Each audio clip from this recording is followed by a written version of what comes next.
Hua Long Prison is a must visit in Hanoi. Mingla Bashin, I'm from Myanmar. Welcome to my channel. Hua Long Prison was notorious for its brutal treatment of political prisoners fighting for Vietnam's independence from French colony. French colonizers used Hua Long as a means to suppress and control any resistance to their rule. Walking through Hua Long Prison, I couldn't help but feel the weight of history pressing down on me. Built by the French colonists in 1896, this place wasn't just a prison, it was a torture chamber designed to crush the spirit of Vietnamese revolutionaries fighting for their country's independence. တမိုင်းဝင်ထင်ကြီးတစ်ခုဖြစ်တဲ့ဟွာလောင်ထောင်ကြီးကိုသွားလေ့လာလိုက်တာနဲ့ပြည်သက်ကိုလိုနီလောက်ခံဖြစ်နေနေခဲ့ရတဲ့ဗီယက်နမ်လူမျိုးတွေရဲ့ဘဝတွေသူတို့ရဲ့ရဲစွမ်းတက်တီတွေမဆုံးမနှစ်ဆွဲလုံးလာတွေခံနိုင်ရရှိမှုတွေလက်ယုံရည်နှလုံးရည်ထက်မြက်မှုတွေဉာဏ်ရည်ဉာဏ်သွေးထက်မြက်မှုတွေကိုခံစားလို့ရနိုင်ပါတယ်ဒါကတော့နိုင်ငံရေးအကျဉ်းသားတွေအစားစားဖို့အတွက်အသုံးပြုတဲ့ပကံနဲ့ဇွန်ရဲ့ဝတ်ဆင်ခဲ့ရတဲ့ဝတ်စုံရဲ့ပဲဖြစ်ပါတယ်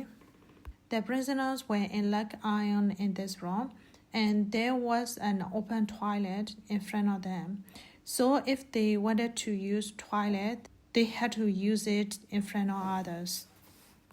It was a psychological and physical torture trying to break the spirits of Vietnamese revolutionaries. ဒီခန်းထဲမှာအကျဉ်းသားတွေကိုစုပြီးတော့ခြေတံကြိုးခတ်ပြီးတော့ထားထားတယ်ဒီထိတ်ကဒါသူတို့အသုံးပြုဖို့အတွက်တန့်စင်ကန်ပေါ့နော်အဲ့တော့တန့်စင်ကန်အသုံးပြုမယ်ဆိုလို့ရှိရင်လည်းဒီအားလုံးရဲ့အရှိမှာပဲအသုံးပြုရတယ်တကယ်လို့ဒီကျင်းသားတွေကတယောက်ယောက်ကမြန်ဂလန်ကဆန်လုပ်ခဲ့ရင်ထောင်ဝင်တဲ့နေရာအဲ့ဒီတန်ရှင်းနေရာကိုမတန်ရှင်းမဲ့နဲ့အကြာကြီးထားလေးရှိတယ် Some prisoners were chained like animals in tiny suffocating cellsတချို့ကျင်းသားတွေကိုတော့ဒီလိုမျိုးလေမရှိအလင်းအောင်မရှိတဲ့အခန်းထဲမှာခြေချင်းခတ်ပြီးတော့ပေါ့နော်တလိဆန်တွေလိုမျိုးပဲပိတ်လောင်ထားပါတယ် Detention is used to confine prisoners who break the regulations of the prison. Prisoners were kept separately and were put in stock and have to eat and relieve themselves on the spot. Their eyes were crowded over and their bodies were covered with scabs due to the lack of air and light. The French tried to silence them, but their sacrifice only fueled the fire of Vietnam's revolution. This play is a haunting reminder of colonial cruelty and the unbreakable spirit of the Vietnamese people. One of the most daring escapes from Hua Long prison happened through the Suez system in the 1940s. Vietnamese revolutionaries imprisoned by the French were kept in brutal conditions, shackled and tortured, but that didn't break their spirit. Prisoners noticed that the prison's underground sewage system connected to the outside.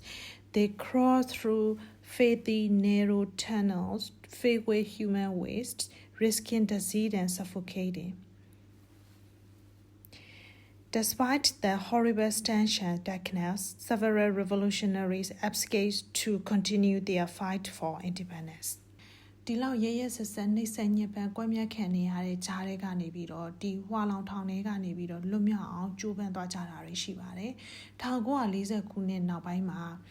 တချို့အကျဉ်းသားတွေကဒီမိန်လာပိုက်လိုင်းတွေကနေပြီးတော့လွတ်မြောက်သွားတာရှိပါတယ်မိန်လာပိုက်လိုင်းတွေကအပြင်းနဲ့ဆက်တက်ထားတာကိုသိတဲ့အတွက်ကြောင့်မလို့ဒီလောက်မှောင်မဲမွန်းကျက်ပြီးတော့အညစ်အကြေးတွေနဲ့ပြည့်နေတဲ့မိန်လာပိုက်လိုင်းတွေကနေပြီးတော့လေးဘက်ထောက်တိုးထွက်ပြီးတော့လွတ်မြောက်သွားကြပါတယ်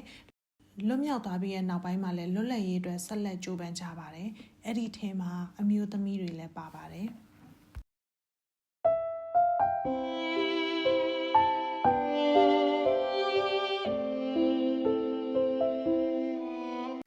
ဒါကတော့နိုင်ငံရေးအကျဉ်းသားတွေကိုကွပ်မျက်တဲ့ခေါင်းဖြတ်ဆက်ပဲဖြစ်ပါတယ် Here's the guillotine used to execute those who dare to resist. If was cut short, the story they tell was shaken to our core.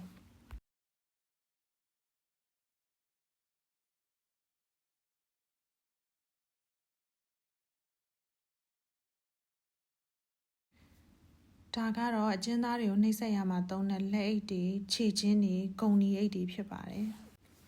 အကျဉ်းသားတွေကိုခေါင်းဖြတ်တက်ပြီးတဲ့အခါကြလို့ရှိရင်ဒီလိုမျိုးခေါင်းတွေကိုချိတ်ဆွဲထားလေးရှိပါတယ်ဒီအောက်မှာလည်းသူတို့ရဲ့ဒီတည်သွားတဲ့ body ကိုထည့်တဲ့ဆိုအခေါင်းပေါ့နော်အခေါင်းဖြစ်ပါတယ်